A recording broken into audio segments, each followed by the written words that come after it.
خداوند یسوع مسیح کے نام میں تمام دیکھنے والوں اور سننے والوں کو میرا سلام پہنچے۔ میرا نام پاسٹر میروز یعقوب ہے اور میرا تعلق فیلڈلفیا پینٹیکوسٹل چرچ آف پاکستان کھروٹا سیدہ سیالکوٹ سے ہے۔ آج صبح میں سب سے پہلے خداوند کا شکر گزار ہوں، اس کے بعد خدا کے خادم ریجوائس ٹی وی کے CEO پاسٹر ساجد انریکے کا بے حد مشکور ہوں، جنہوں نے یہ موقع فراہم کیا تاکہ ہم خدا کے کلام کی چند باتوں کو سیکھ سکیں۔ آج صبح اس میڈیا کے تھرو میں آپ سے چند باتیں خدا کے کلام میں سے کرنا چاہتا ہوں۔ بائبل مقدس میں سے ہم اپنی ہدایت اور رہنمائی کے لیے دیکھیں گے لوکا طبیب کی معرفت لکھی گئی انجیل، اس کا 2 باب اور اس کی پہلی آیت سے لے کر 7ویں آیت تک کی یہ چند آیات ہم پڑھیں گے۔ لکھا ہے، ان دنوں میں ایسا ہوا کہ قیصر اگستس کی طرف سے یہ حکم جاری ہوا کہ ساری دنیا کے لوگوں کے نام لکھے جائیں۔ یہ پہلی اسم نویسی سوریہ کے حاکم قرنیس کے عہد میں ہوئی اور سب لوگ نام لکھوانے کے لیے اپنے اپنے شہر کو گئے۔ پس یوسف بھی گلیل کے شہر ناصرت سے داؤد کے شہر بیت لحم کو گیا، جو یہودیہ میں ہے، اس لیے کہ وہ داؤد کے گھرانہ اور اولاد سے تھا، تاکہ اپنی منگیتر مریم کے ساتھ جو حاملہ تھی نام لکھوائے۔ جب وہ وہاں تھے تو ایسا ہوا کہ اس کے وضع حمل کا وقت آ پہنچا اور اس کے پلوٹا بیٹا پیدا ہوا، اور اس نے اس کو کپڑے میں لپیٹ کر چرنی میں رکھا، کیونکہ ان کے واسطے سرائے میں جگہ نہ تھی۔ خدا کے کلام کا پڑھا سنا اور قبول کیا جانا ہم سبوں کے لیے باعث برکت ہو، آمین۔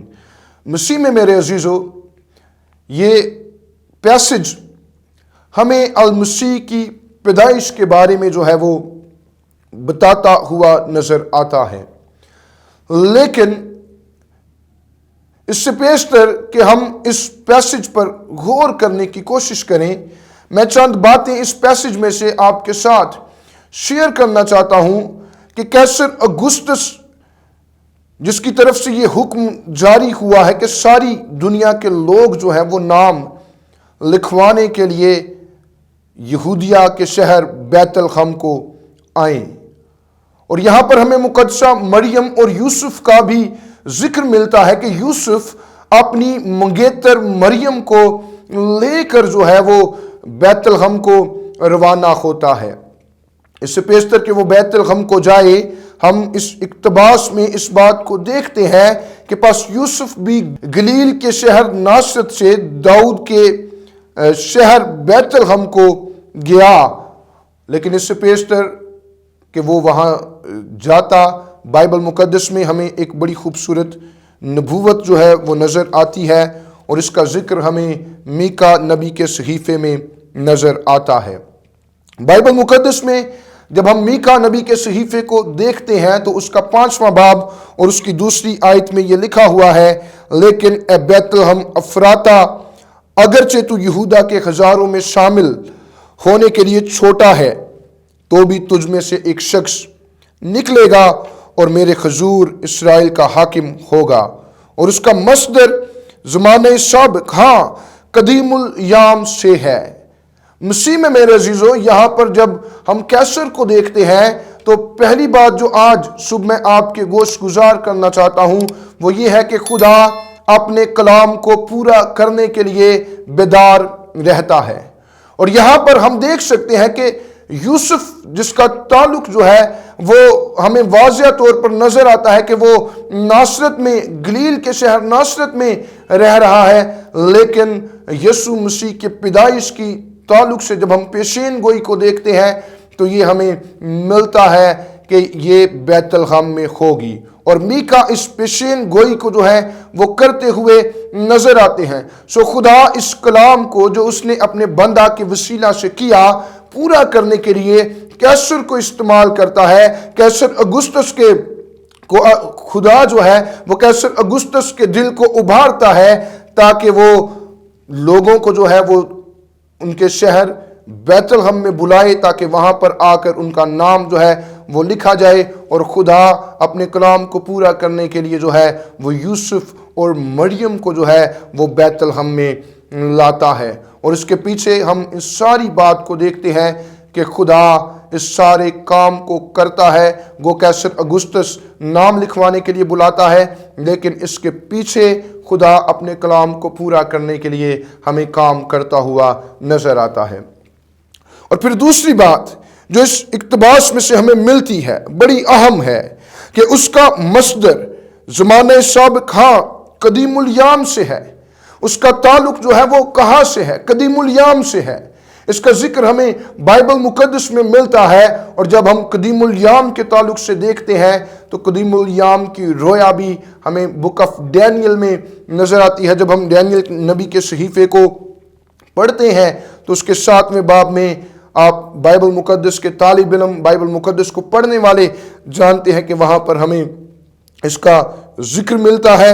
سو جب ہم ڈینیل نبی کے صحیفے کو اس کی 13ویں اور 14ویں آیت کو پڑھتے ہیں تو وہاں پر یہ بڑی خوبصورت باتیں آپ کو ملیں گی۔ سو میں آپ کے لیے پڑھ دیتا ہوں۔ لکھا ہے، میں نے رات کو رویا میں دیکھا، اور کیا دیکھتا ہوں کہ ایک شخص آدم زاد کی مانند آسمان کے بادلوں کے ساتھ آیا اور قدیم الیام تک پہنچا۔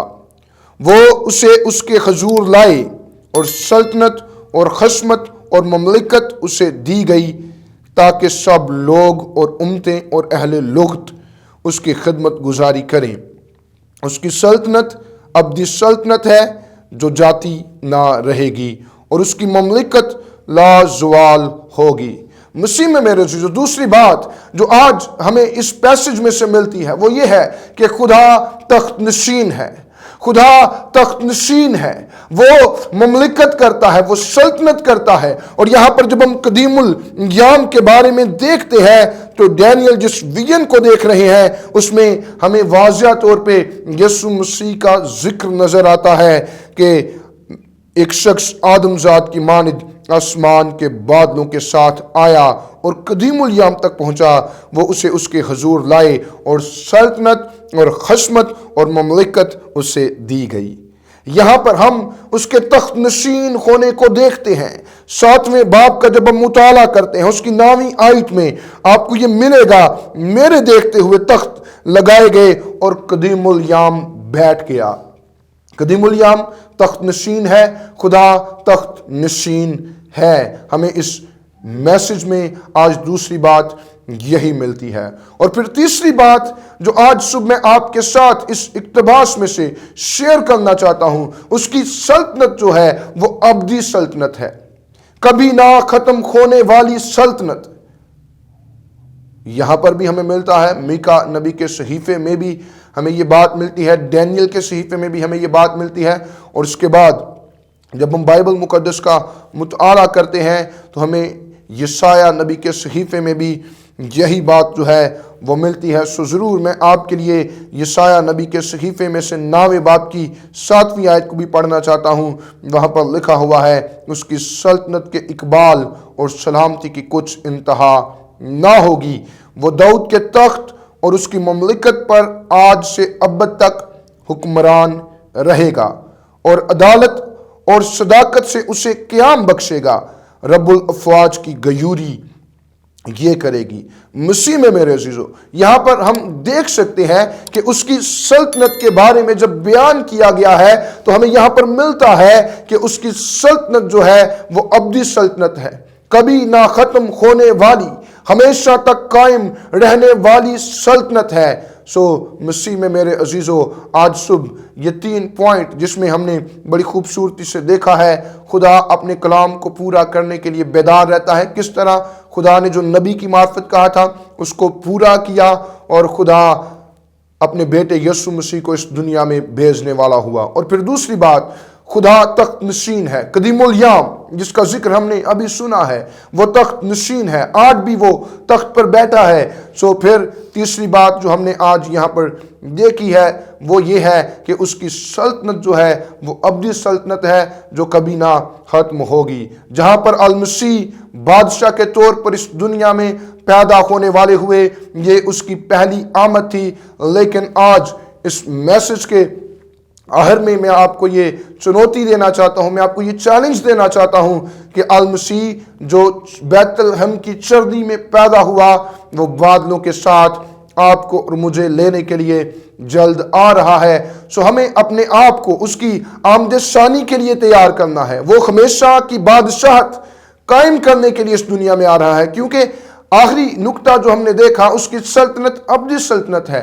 وہ اس سلطنت کو قائم کرنے کے لیے اپنے لوگوں کو، اپنی دلہن کو لینے کے لیے آ رہا ہے، تاکہ ہم سب اس کی اس بادشاہت کا، جو کبھی نہ ختم ہونے والی بادشاہت ہے، ابدی بادشاہت ہے، اس کا حصہ ہو سکیں، اس میں شامل ہو سکیں، اور ہم مل کر اس کی بادشاہت کو وسعت دینے کا باعث ہو سکیں۔